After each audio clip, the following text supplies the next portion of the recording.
வணக்கம். உங்கள் சுகி சிவம் பேசுகிறேன். கரூர் புத்தக திருவிழாவில் பேசிய பேச்சின் ஒரு பகுதி இங்கே ஒளிபரப்பப்படுகிறது. நன்றி, வணக்கம். உலகத்தில் இன்னைக்கு டெமோக்ரஸிங்கிறது இவ்வளவு பெருசா வந்தது. அது எங்கு பெய்த மழை? அது ஒரு வார்த்தையில அது என்னங்கிற விளக்கத்தை ஆப்ரஹாம் லிங்கன் ஒரு ஒரு ஒரு 2 நிமிஷத்துக்குள்ள இந்த உலகத்துக்கு சொல்லி முடிச்சுட்டு அதுக்கு எழுதுறாங்க. கேமரா போட்டோ எடுப்பதற்கான புகைப்பட நிபுணர் தன் கேமராவை சரி செய்வதற்குள் அவர் தன் பேச்சை முடித்து விட்டார். புகைப்பட கலைஞர் தன்னுடைய கேமராவை சரி செய்வதற்குள்ளாக ஆப்ரஹாம் லிங்கன் தன் பேச்சை முடித்து விட்டார். எது டெமோக்ரஸிங்கிறதுக்கு அவர் கொடுத்த definition, for the people, by the people and of the பீப்புள்னு ஒரு டெஃபினேஷன் கொடுத்தார்ல டெமோக்ரஸிங்கிறது. இந்த டெஃபினேஷன் அவ்வளவு விரைவில் வெளியில விழுந்த விஷயம். இன்னைக்கு உலகம் முழுக்க எல்லா நாடுகளும் ஜனநாயகம் ஜனநாயகம் ஜனநாயகம்னு பேசுறாங்களே, இதுக்கான அந்த விளக்கத்தை 3 வரியில லிங்கன் நமக்கு சொல்லி கொடுத்திருக்கிறார். அது இங்க நம்ம ஊர்ல பெய்த மழையா? எங்கோ பெய்த மழை. கெட்டிஸ்பர்க்ல பெய்த மழை, எங்கோ பெய்த ஒரு மழை உலகம் முழுக்க. அதே மாதிரி பிரெஞ்சு புரட்சி, சகோதரத்துவம் சமத்துவம்ங்கிற வார்த்தை எங்கோ பெய்த மழை. ஆனா உலகம் முழுக்க இன்னைக்கு சகோதரத்துவம் சமத்துவமும் இருக்கணும் அப்படிங்கிற கருத்தா அது உலகம் முழுவதையும் மாற்றி அமைத்திருக்கு. இன்னைக்கு இருக்கிற மாதிரி வாய்ப்பு சார் அந்த காலத்துல இருந்திருக்குமான்னு தெரியாது. நம்ம இந்த போன் ஒண்ணு இருக்கு பாருங்க, இந்த ஒரு சின்ன கையடக்கமான ஒண்ணு. இதை பல பேர் சபிக்கிறான் சமூக வலைத்தளங்களை, இந்த செல்போன்ல எல்லாமே நேரம் வீணா போகுது அப்படின்னு. நான் அதெல்லாம் நீங்க எத்தனை புஸ்தகங்களை கேரி பண்ண வேண்டிய வேலையை அது முடிக்குது தெரியுமா? இப்ப நான் கமராமாயணத்துல முன்ன படிச்ச பாட்டு திடீர்னு இப்ப நினைவுக்கு வராது. வயசா நான் முதலே சொன்னேன், பல விஷயம் டக்குனு ஞாபகத்துக்கு வராது. சமயத்துல ஒய்ஃப் பேரே ஞாபகத்துக்கு வராம நாம பட்ட அவமானம் என்னங்கிறது நமக்குள்ள தெரியும். இத்தனைக்கும் ஏகப்பட்ட ஒய்ஃபும் இல்லை, ஒண்ணுதான் இருந்தாலும் அது நாம ஒரு மாதிரி கூப்பிட்டு பழகி இருப்போம் வீட்டுல.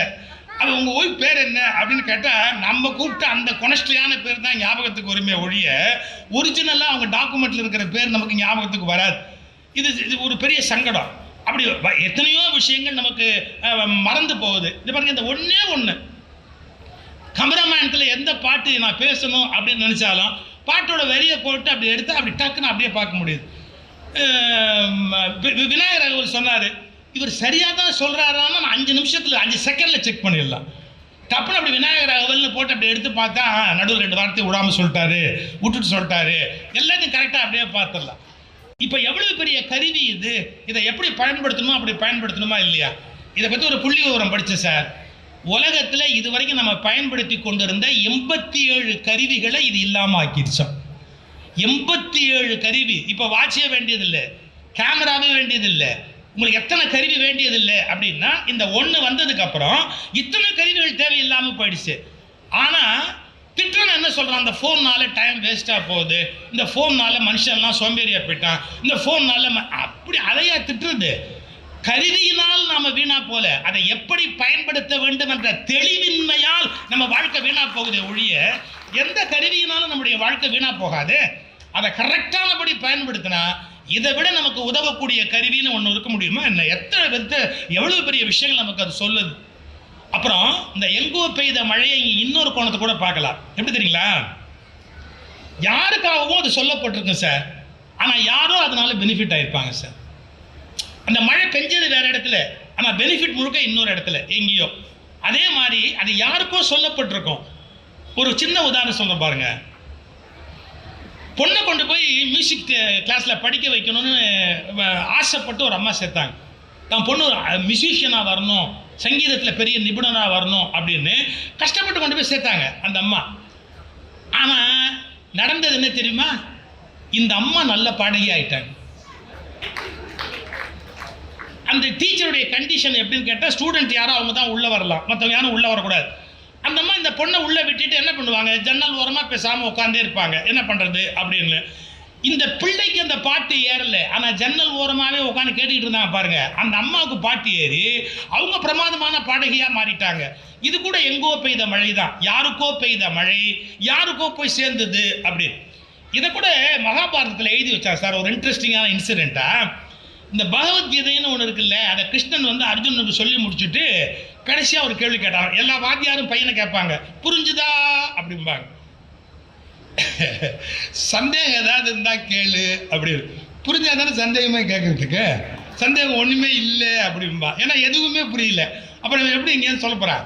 அது மாதிரி கிருஷ்ணர் கேட்டார், அர்ஜுனை பார்த்து சொல்லிட்டு, எப்பா சந்தேகம் ஏதாவது இருந்தா கேளு அப்படின்னு. அவன் சொன்னா, நீ பாட்டுக்கு கிடுக்கிடுன்னு 700 ஸ்லோகம் சொல்லிட்டேன், எல்லாத்தையும் நான் கேட்டுட்டேன், ஆனால் எதை எதை எங்கெங்கே அப்ளை பண்ணணும்னு எனக்கு ஞாபகம் வரல, எப்படி யூஸ் பண்ணணும்னு எனக்கு தெரியல, நான் இதை ஞாபகம் வச்சுக்காம எல்லாம் ஓடி போச்சு வேகமா. அப்போ கொடியில் இருந்த அனுமன் சொன்னாராம், உனக்கு எப்போ டவுட் வந்தாலும் என்ன கேளு, உனக்கு எப்போ டவுட் வந்தாலும் என்ன கேளு. ஏன், உனக்கு சொல்லும்போது நானும் ஒட்டு கேட்டுக்கிட்டு தான் இருந்தேன், அதனால எனக்கு எல்லாமே மனப்பாடம் ஆகி போச்சு அப்படின்னு சொன்னார். இந்த கதையெல்லாம் உண்மையா பொய்யான ஆராய்ச்சி பண்ணாதீங்க. ஆனால் அதில் ஒன்று உண்மை என்ன, யாருக்கோ சொல்லப்பட்ட உண்மைகள் யாருக்கோ பயன்படும் என்பது மட்டும் என்றும் நிலைத்திருக்கக்கூடிய உண்மை. நம்ம யாருக்காக சொன்னோமோ அவனுக்கு அது பயன்படாமல் கூட போயிருக்கலாம், ஆனால் யாரோ அதை கேட்டுக்கிட்டே இருப்பான், அவன் அதை வாழ்க்கையில் வேறு ஒரு வகையில் உள்வாங்கி எல்லா வகையிலையுமே அந்த கருத்துக்களை தன்னுடைய வாழ்வில் நடைமுறைப்படுத்தி அது மூலமாக மிக உயர்ந்த ஒரு இடத்தை அடைவதாக அவனுடைய தன்மை அமையும். நான் இது எதுக்காக சொல்ல வரேன், எல்லா மதங்களுடைய நூல்களையும் நம்ம படிக்கணும். அறிவுபூர்வமாக தேடுகிற போது விஞ்ஞான நூல்களையும் படிக்கணும், தத்துவ நூல்களையும் படிக்கணும். பரிணாம வளர்ச்சி அப்படின்னா நமக்கு புரியுதோ இல்லையா, தமிழில் இப்போ நல்ல புத்தகங்கள் வந்திருக்கு. முன்ன ஒரு காலத்தில் எல்லாம் தமிழ்லேயே படிக்க முடியும்னு சொல்ல முடியாது. பரிணாம வளர்ச்சின்னா அதை பற்றி அறிவியல், பண்டை தமிழ் இலக்கியங்களில் அறிவியல், அது படிக்கிறதுக்கு இப்போ வழி இருக்குது. நம்ம அதுக்கான புத்தகங்கள் கொஞ்சம் தேடணும், ஒரு பொறுமை வேணும். புத்தக கண்காட்சியும் வந்துட்டு மிளகா பஜ்ஜி மட்டுமே சாப்பிட்டுட்டு போகிறதுன்னு ஒரு முடிவோடு வந்தால் அப்புறம் நாம் ஒன்றும் பண்ண முடியாது.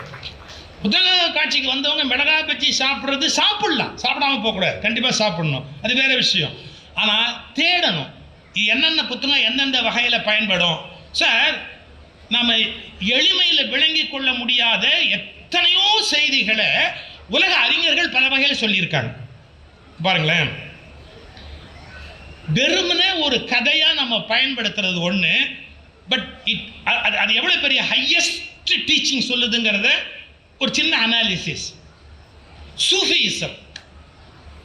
சூஃபிசத்தை பற்றி ஒரு அருமையான புஸ்தகம் வந்திருக்குன்னு சொன்னால் நாகூர் ரூமி எழுதியிருக்கார். சூஃபி வழி அப்படின்னு ஒரு புஸ்தகம், எக்ஸலண்ட் புக்கு. மேனேஜ்மெண்ட் சயின்ஸ் பற்றி இறையன்பு ஒரு புஸ்தகம் எழுதியிருக்கார், இலக்கியத்தில் மேலாண்மை அப்படி. எனக்கு தெரிஞ்சு உலகத்தில் இருக்கிற பல விஷயங்களை நீங்கள் ஒரே புஸ்தகத்தில் படித்து கற்றுக்கலாம் அப்படின்னா இலக்கியத்தில் மேலாண்மை அப்படிங்கிற இறையன்பு சாருடைய புஸ்தகத்தை படித்தா போகிறோம். எனக்கு தெரிஞ்ச பக்கத்துக்கு பக்கம் அந்த அளவு விஷயம் வேறு எந்த புஸ்தகத்திலும் கிடையாது. நான் ஒரு முறை ஒரு விழா, அவரை ப்ளீஸ் பண்ணி எனக்கு ஒன்றும் ஆக போகிறதே இல்லை, நான் ஒரு விழாவில் சொன்னேன், சரவண பவன் ஹோட்டல் வச்சுருந்தார் பாருங்க ராஜகோபால், ஒரு ஸ்டேட்மெண்ட் விட்டார் ஒரு முறை MBA கிளாஸ் எடுக்கும்போது, என்னோட எந்த பிரான்ச்சில் வேணாலும் போய் கேசரி வாங்கிட்டு வா. சரவண பவன் ராஜகோபால் சொன்னார், என்னுடைய எந்த பிரான்ச்சில் வேணாலும் போய் கேசரி வாங்கிட்டு வா, 100 கிராம் கேசரியில் 3 முந்திரி பருப்பு இல்லைன்னா நான் இந்த தொழிலை விட்டுடுறேன்னு. என்னோட எந்த பிரான்ச்சில் வேணாலும் நீ போய் 100 கிராம் கேசரி வாங்கிட்டு வா, அதில் 3 முந்திரி பருப்பு இல்லைன்னா நான் இந்த தொழிலை விட்டுடுறேன் அப்படின்னார். எவ்வளோ நம்பிக்கை பாருங்க. நீங்கள் 100 கிராம் கேசரி வாங்கினா கண்டிப்பாக இல்லை 3 முந்திரி பருப்பு இருக்கும் அப்படிங்கிறது அவர் தொழில் ரகசியம். அது மாதிரி நான் சேலஞ்ச் பண்ணுறேன், இறையன்பு சாருடைய எந்த பக்கத்தை வேணாலும் எடுத்து படிச்சு பாருங்க, 3 நல்ல விஷயமாவது இல்லைன்னா நான் பேசுறதை விட்டுடுறேன். எப்படி கலெக்ட் பண்றாரு, எப்படி கொடுக்குறாரு தெரியாது, எல்லா விஷயத்தையும் சொல்றாரு. டாவோ டீச்சிங் பற்றி ஒரு இடத்துல சொல்றாரு, ஒரு எல்லாரும் தெரிஞ்சுக்க வேண்டிய எவ்வளவு பெரிய விஷயம் பாருங்க. பெரிய நாட்டை ஆள்வது என்பது சிறிய மீனை சமைப்பது போன்றது. எக்ஸலண்ட் உதாரணம். என்ன அர்த்தம்?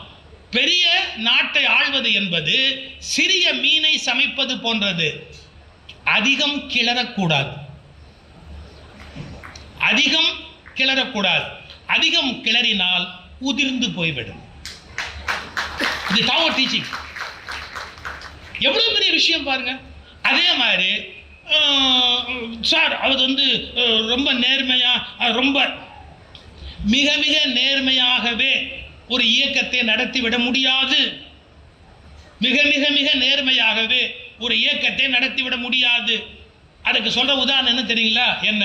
தூய்மையான நீரில் மீன்களால் வளர முடியாது. ஏன்? அழுக்கு இருந்தா தானே சார் மீனே அங்க இருக்கும் திங்கிறதுக்கு.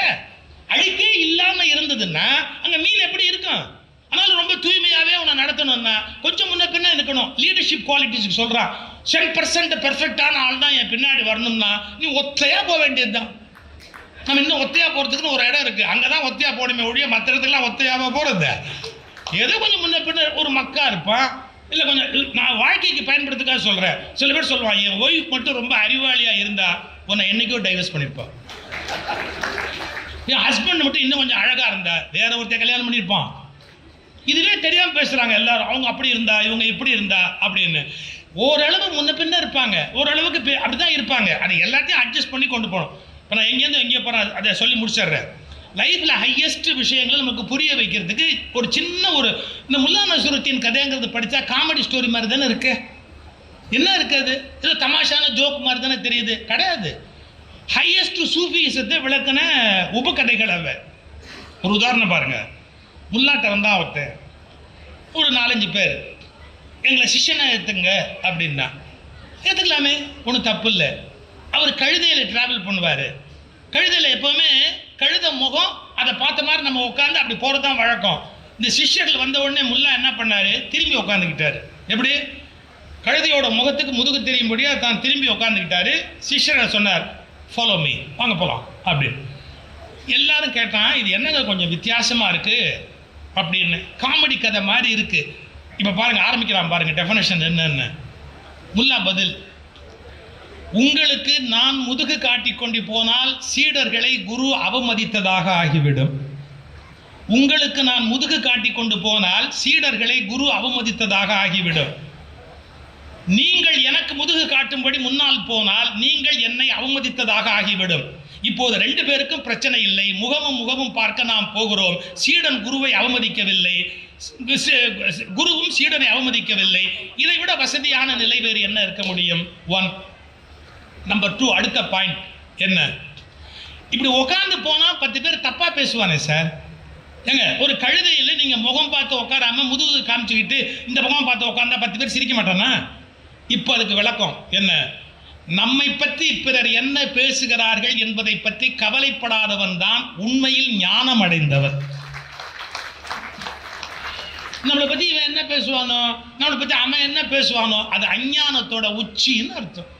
நம்மளை பத்தி எவன் என்ன பேசினாலும் நம்ம அதை பத்தி பாதிக்கப்படாம இருந்தாதான் நம்ம ஞானத்தோட உச்சிக்கே வந்துட்டோம் அப்படின்னு அர்த்தம். நம்மை பற்றி பிறர் பேசுவதை பற்றி கவலைப்படாமல் இருப்பதுதான் ஒரு உயர்ந்த குருவின் லட்சணம். 3வது, ஏங்க கழுதைக்கு நீங்க முதுகு காட்டிக்கிட்டு இப்படி உட்காந்து போனா ரூட் கிளியரா, எப்படி ரூட்டுனா, பாதை எது என்று தடுமாறுகிறவன் குருவாக இருக்க முடியாது. எவனுக்கு பாதை அத்துப்படி ஆயிற்றோ அவன் மட்டுமே குருவாக இருக்க முடியும். பாதை முழுமையும் தெரிந்தவன் தான் முதுகு காட்டி கொண்டு உட்கார முடியும். இப்ப நமக்கு இருக்கிற சிக்கலே எப்படின்னு கேட்டா, 10ஆம் கிளாஸ் படிச்சவன் 5ஆம் கிளாஸுக்கு பாடம் எடுக்கிற மாதிரி நம்மூர் ஞானிகள் எல்லாம் எப்படின்னா, அவனே ஞானம் அடையாம 150 ரூபாய்க்கு 350 ரூபாய்க்கு மற்றவனுக்கு கிளாஸ் எடுத்துக்கிட்டு அவனுக்கு தெரிஞ்ச அறகுறை ஞானத்தை சொல்லிக்கிட்டு இருக்கிறான். நீ 10% அடைய வேண்டியதை அடைஞ்சிட்டியா? உனக்கு அதனுடைய முழுமை தெரியுமா? அதனுடைய உச்சி என்னன்னு தெரியுமா?